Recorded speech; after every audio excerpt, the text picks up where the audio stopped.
Olá pessoal, sou Cleidiana Ramos, sou jornalista, doutora em antropologia e produzo conteúdo de memória para os canais do Grupo à Tarde. Eu sou Priscila Dória, jornalista e repórter do Grupo à Tarde.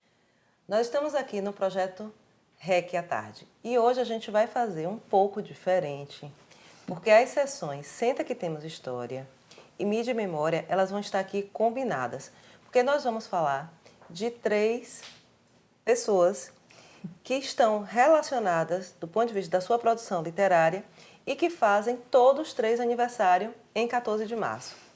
Carolina Maria de Jesus, Abdias Nascimento e Castro Alves. Não é isso, Priscila? Exatamente, dia 14 de março, que é o dia do poeta. Dia Nacional da Poesia. Isso, da poesia.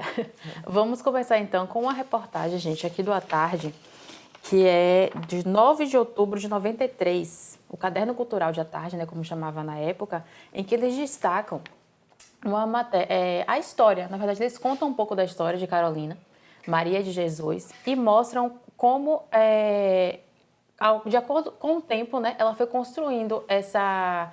Quer dizer, não tanto tempo, né? A fama dela veio teoricamente rápido. O livro dela encantou as pessoas internacionalmente. Então, isso, naquela época, e para uma mulher negra, foi um feito e tanto. Pois é, Carolina, Carolina Maria de Jesus, ela nasceu em Sacramento, uma cidade de Minas Gerais, e depois os pais dela migraram para São Paulo. Sim. Ela aprendeu, né, ela estudou numa escola, num colégio foi a primeira escola espírita do Brasil, a Escola Allan Kardec.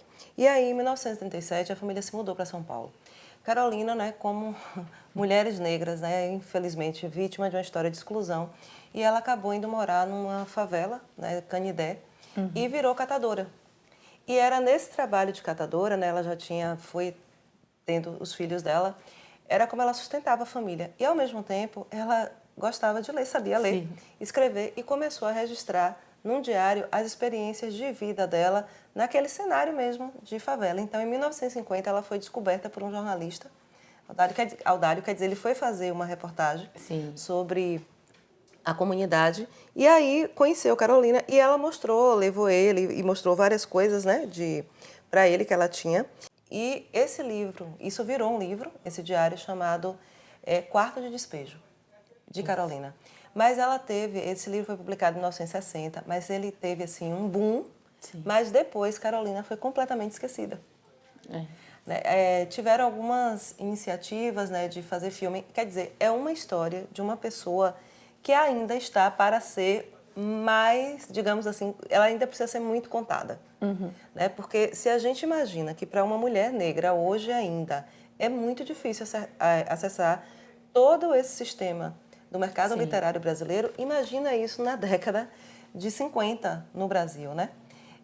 Imagine, né? Então, esse livro dela, hoje ele é muito debatido, ele é Sim. considerado uma das obras, né, literárias do ponto de vista pioneiro, do ponto de vista da escrita de mulheres e mulheres negras, né? Então, a experiência de uma mulher dessa, uma história dessa, mas ele ainda é pouco conhecido, digamos assim, fora dos ambientes acadêmicos.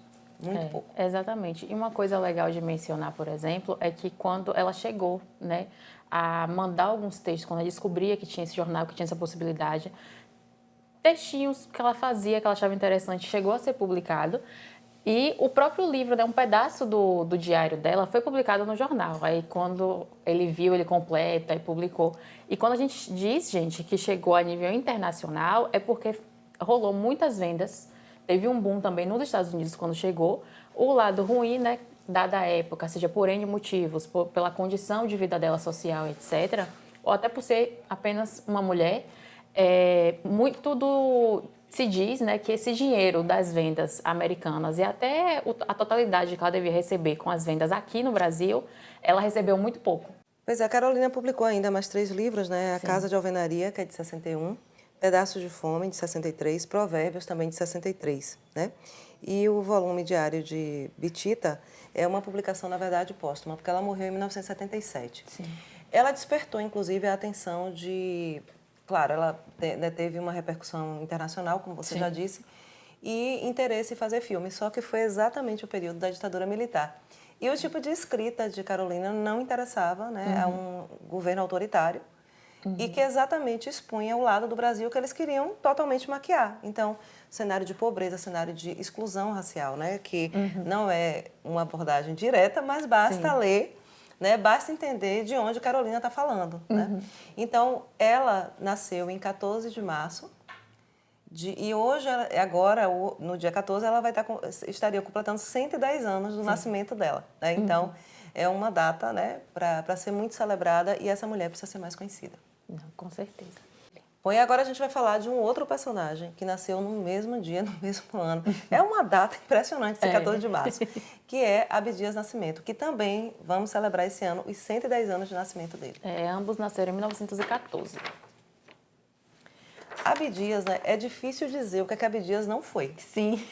Ele teve uma vida longeva, ainda bem, né? Sim. Ele é uma figura que foi escritor, ativista, senador, deputado. Pintor. Né? Pintor, artista plástico maravilhoso, né? Dramaturgo, então ele tem uma produção que vai desde livros teóricos, né? Principalmente denunciando o racismo. Ele tem livros, e tem apenas um livro de poesia, né? A produção literária dele. Então, assim, ele é uma figura que ele passeia nas mais variadas linguagens artísticas e políticas. Sim. Então, fundador do Teatro Experimental do Negro, Abdias foi uma figura de muito combate. A gente teve aqui a felicidade, né, de fazer algumas coisas muito bacanas sobre Abdias. Uma delas foi uma página do caderno da Consciência Negra, Infância da Resistência, de 2014, né, publicado em 2014.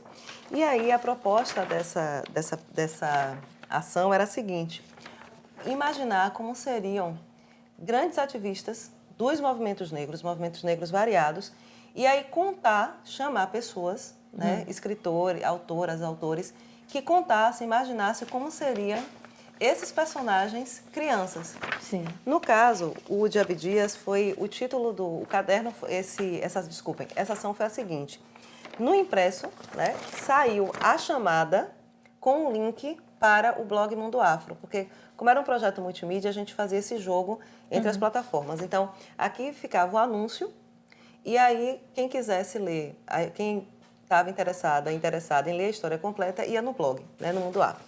E aí o título dessa historinha foi Abdias, o Aprendiz de Ecoilê. Então, lê aqui só um trechozinho. Conheça a infância de pessoas que lutaram contra o racismo no Brasil. A sessão se chamou Pequenas e Pequenos Guerreiras e Guerreiros.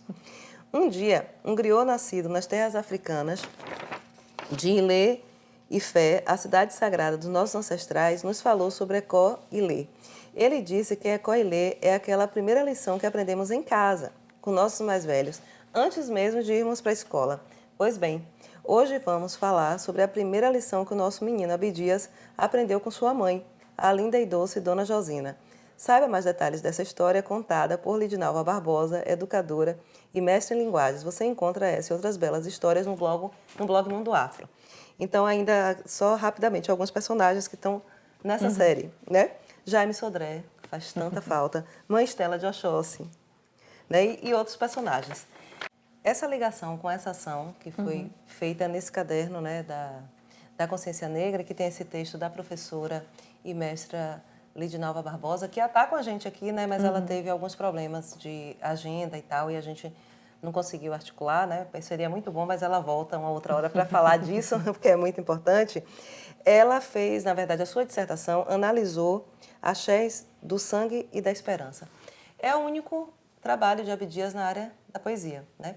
E é um trabalho interessantíssimo, porque ele inclusive chamou de oriquis, né, que é a forma que se tem de narrar as histórias, digamos assim, relacionadas aos orixás, né? Então, na verdade, tem a ver com a cosmovisão dos povos de língua iorubá. São chamados de oriquis. Então, ele começa, por exemplo, com oriqui para Exu e fecha com para Oxalá.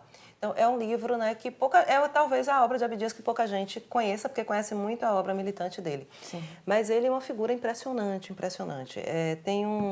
Teve uma obra de Abdias que se chama, é um nome grande, mas se chama, é sobre um zumbi redivivo, né? E que nunca tinha sido encenada totalmente essa peça dele. E Ângelo Flávio, um dramaturgo, ator baiano, ele fez uma sessão no Vila Velha, ainda ali no campo da consciência, nas comemorações da Consciência Negra. O espetáculo é impressionante, porque é um espetáculo. Sim, sim. Né? E a história de um homem que ele, de certa forma, o racismo faz com que ele perca completamente a razão. E acontecem várias coisas, não vou dar spoiler, mas ele se reencontra num terreiro. Né? Quer dizer, a religiosidade, ela faz com que ele recupere a razão e se cure dos males do racismo, digamos assim, dos males, inclusive, psicológicos. Então, ele foi uma figura impressionante. E o nosso último aqui, gente, destaque de hoje, vai para o mais velho deles. E, claro, baiano. Baiano, exatamente. Nós vamos falando nada mais nada menos de quem? Castro Alves. Pois é. A gente, aqui tem muitas, né? A produção que é feita em matérias, em fotografias, em histórias, em produções pós, seja dos mais níveis de comunicação ou tipos de comunicação, é muita coisa que a gente faz sobre Castro Alves. E uma coisa que eu acho impressionante é que ele morreu muito cedo. Muito jovem. Muito jovem. Ele tinha 24 anos. Mas, assim, para você ver o quanto a produção dele, né, foi algo que mobiliza e é material de estudo até hoje. Sim.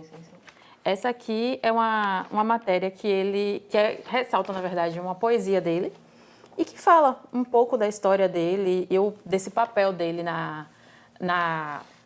das produções dele na época, né, da escravidão e também o pós, né, como a gente já comentou aqui. Antônio Frederico Castro Alves, né? A gente conhece ele como Castro Alves, na verdade é o sobrenome dele. Né? Ele se chamava Antônio, né? E a gente conhece ele como Antônio Frederico. Né? Essa figura, a gente tem essa imagem dele, né? Idealizada, ou melhor, reproduzida do que se tem de pintura. Afinal de contas, ele é uma pessoa que nasceu no século XIX. Né? Mas o que impressiona nessa produção de Castro Alves é exatamente isso. Além da juventude, né? Sim. E também porque ele vai ter ainda, mesmo com essa curta vida, ele vai ter, pelo menos a gente consegue vislumbrar aí, duas fases muito interessantes de Castro Alves. Uma é romântica, né? Castro Alves é um homem extremamente romântico. Sim. Se envolveu com a mulher, né, que era 10 anos mais velha do que ele, a grande musa, né, dele, Eugênia.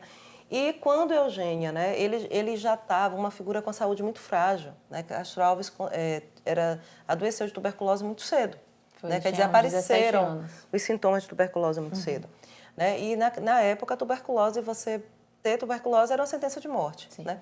Então a família tentou, né? Ele ficou migrando, né, para fazendas da família, porque tinha aquela ideia do ar, né? O ar puro, né? Ajudava do campo. Mas Castro Alves, ele, além dessa fase romântica, ele vai ter a fase, digamos assim, meio... Na produção dele também tem uma coisa já, acho que por conta dessas questões de saúde, de nostalgia e de melancolia. Então, é um cara que está falando de morte o tempo todo, mas, ao mesmo tempo, preocupado com questões sociais. E aí ele se torna um abolicionista. Então, ele é conhecido, inclusive, como um chamado poeta defensor dos escravos, porque ele fala, né, da escravidão. Um poema dele, inclusive, que ficou uma produção inconclusa dele, era exatamente para se aprofundar, por meio da poesia, nessa questão da escravidão. Né? Então, a figura, assim, fantástica. Aqui a gente tem uma imagem, né, de acho que uma das imagens mais conhecidas dele, mais emblemáticas, que é na Praça Castro Alves, a estátua dele. O monumento a Castro Alves, né?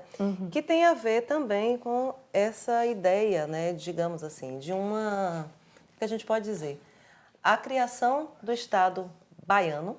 Sim. Tanto que esse monumento foi inaugurado, esse grande monumento a Castro Alves, nas comemorações do centenário da independência da Bahia. E ele tinha uma ode ao 2 de julho, né? Aqui a gente tem uma reprodução do manuscrito, né, de um dos poemas dele, que é exatamente uma homenagem à grande festa, à fundação do Estado baiano, que é a chamada Guerra da Independência do Brasil na Bahia, que a gente comemorou ano passado. O bicentenário, então esse monumento ele foi inaugurado, parte dele foi inaugurado em 1922, nas comemorações do centenário, fez parte da programação com grande ênfase a celebrar, digamos assim, um dos grandes baianos, né? Eu acho muito interessante. Então, Castro Alves também, gente, nasceu em 14 de março. 14 de março, e por isso se tornou o Dia Nacional da Poesia, em homenagem a ele, porque baiano, ele é, digamos assim, o poeta brasileiro, né? Digamos assim, o grande poeta brasileiro, e repito, 24 anos. Né? Uma vida de 24 anos. Imagine se esse homem tivesse vivido mais. né, com amadurecimento, tudo isso. É uma obra e tanto. E foi bom, né, a gente fazer esse passeio aqui, essa fusão, porque a gente também teve a chance aqui de relembrar o nosso belo suplemento à Tarde Cultural. A Tarde Cultural era um suplemento totalmente dedicado à literatura e às outras linguagens artísticas, né? Durante muito tempo foi coordenado pelo jornalista, escritor e professor Florisvaldo Matos, também poeta, que foi editor-chefe de A Tarde. Então, assim, também foi muito bom a gente lembrar aqui, né, desse caderno fantástico, né? Lembrar aqui dos especiais do 20 de novembro. Então, a gente fez um passeio aqui, não apenas pela memória dessas pessoas fantásticas, né? Mas também do jornal. Mas também essa memória da tarde, né? E da tarde dá ênfase a essas, né, a essas produções, né? Então, assim, falar da mineira Carolina, falar do paulista Abdias e falar do baiano Castro Alves. Foi muito bacana, né? Gostou, Priscila? Eu gostei. Desse exercício? E esse caderno cultural, quando eu vejo aqui no sistema, dá uma saudade. Dá uma porque saudade tem umas crônicas, gente, muito interessantes.